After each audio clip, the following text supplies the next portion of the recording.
All right, we'll start off with the Daily Nation today, and the Daily Nation has decided to pay tribute to the champions and heroines of the World Athletics Championships in Tokyo, Japan. Queens of the Track is a big headline there. Kenyan stars line up for 5,000 meters hits today, with duo vying for double gold as well.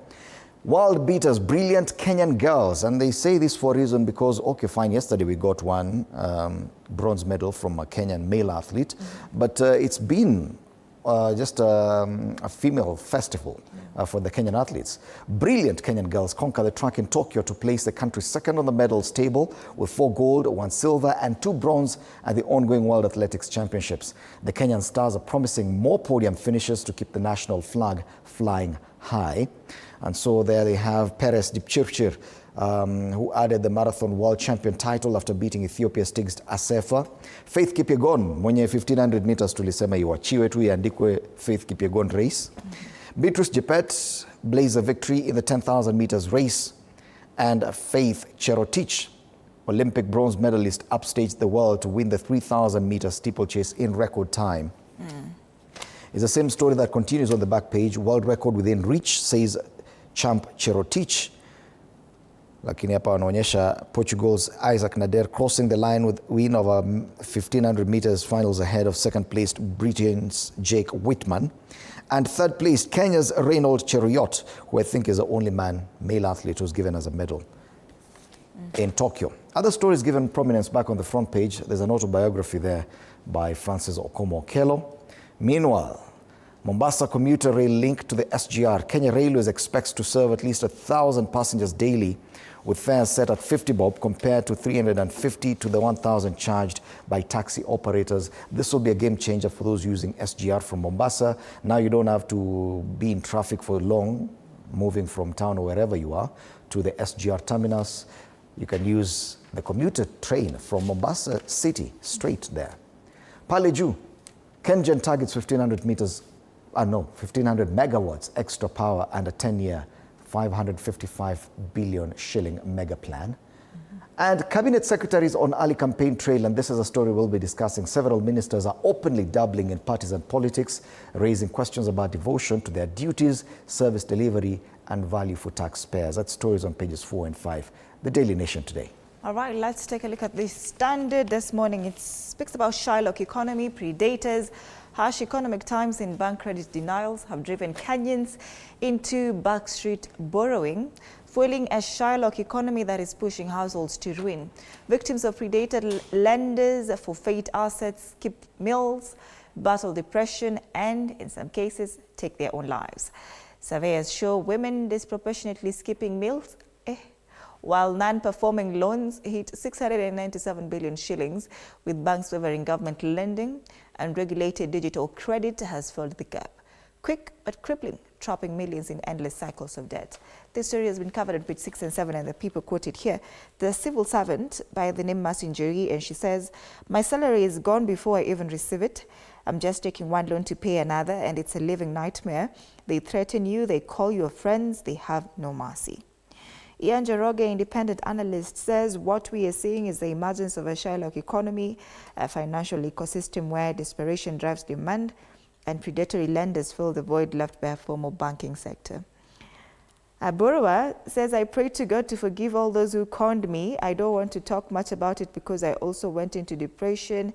And a FinAccess survey report of 2024 said strategies in resolving household indebtedness in 2024 included cutting down on other expenses, ran down savings, looked for additional work or business, and took another loan to repay. Shylock economy. Last week I told you something about a mobile lending app where you're giving the money in Kenyan shillings and you pay back in dollars. Wow. Yeah. So you can take. You know, there was a slight shift in the dollar exchange rate. Yeah. So you can't predict how much you'll pay back. I saw somebody say alikopa 10,000 Kenyan shillings and she had to pay back around 240,000 Kenyan shillings. So Shylock economy, and this is a crisis. This is indeed a crisis. All right, let's take a look at the inside pages, and due to the interest of time, we do it very fast. Learning in university paralyzed universities as dawn staff strike over arrears. Pain and fury as lawyer Mbobu is buried amid call for speedy probe. Juzi journalists walikataza kuingia huko. I don't know if yesterday they went. A widow says the family is devastated by the untimely death of the lawyer, and politicians urge authorities to investigate the murder and punish culprits as well. Ongoing audit reveals billions lost on more than 50,000 ghost learners, and PSP Talk says audit on 60% of schools revealed inflated numbers, and ongoing verification shows 5 billion shillings may have been lost in 3 years. On the back page of this newspaper, small Faith, quote unquote, eats bread from the sweat of her brow. This is Kenya's Faith Cherotich as she celebrated winning gold medal in 3,000 steeplechase yesterday. She defeated the former winner, that is Winfred Yavi.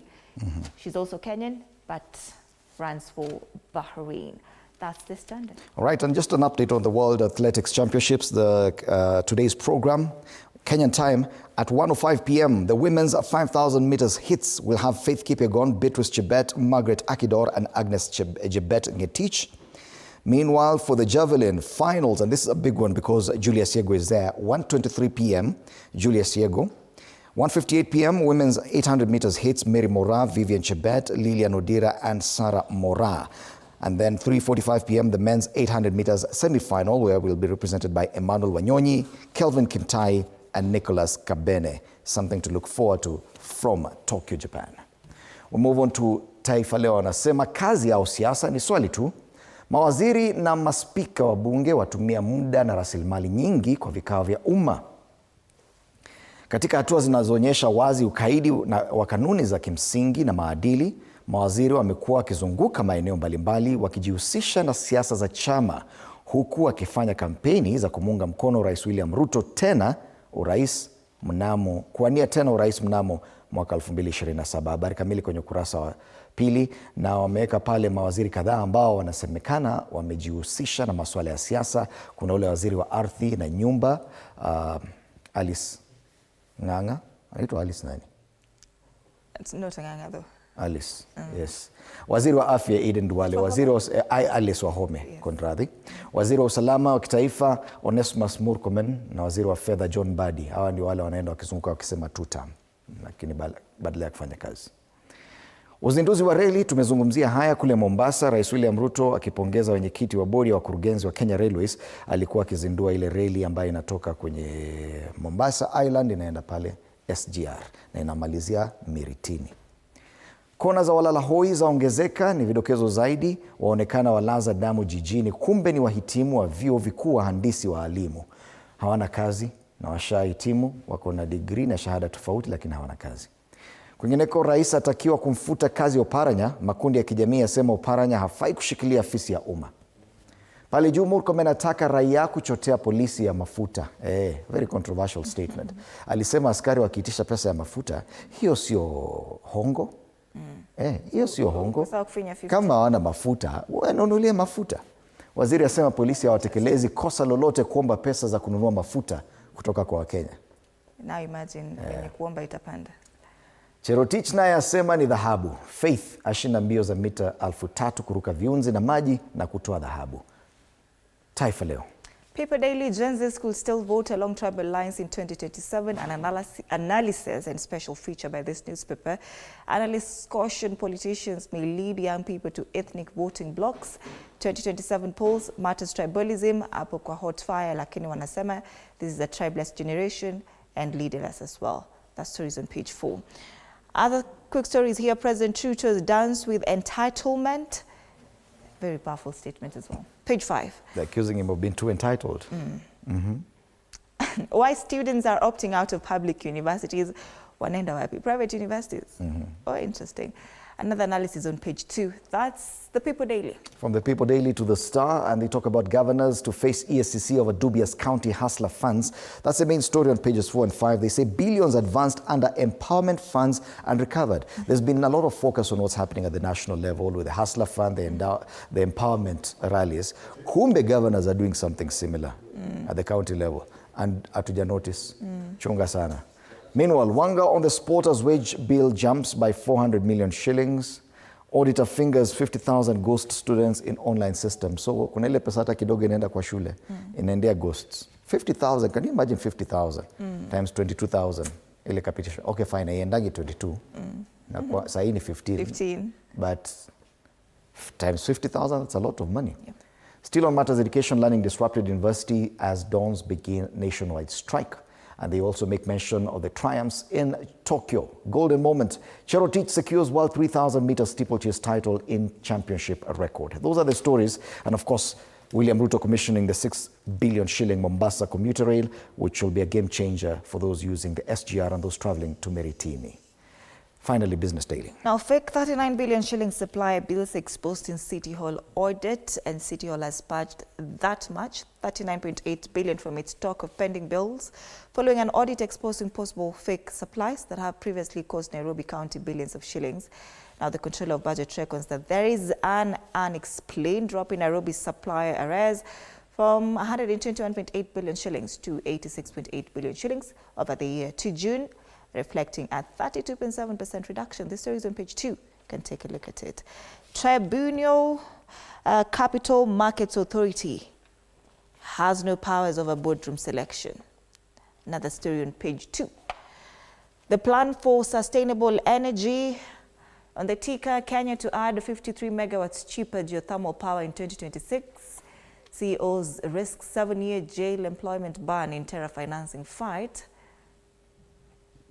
Chief executive officers and senior managers face up to 7 years in jail, a ban from employment and deregistration of their firms, and a new guidelines aimed at fighting terrorism and weapons financing. Finally, investors save 30 billion shillings in taxes from infrastructure bonds. And that's the Business Daily this morning. All right.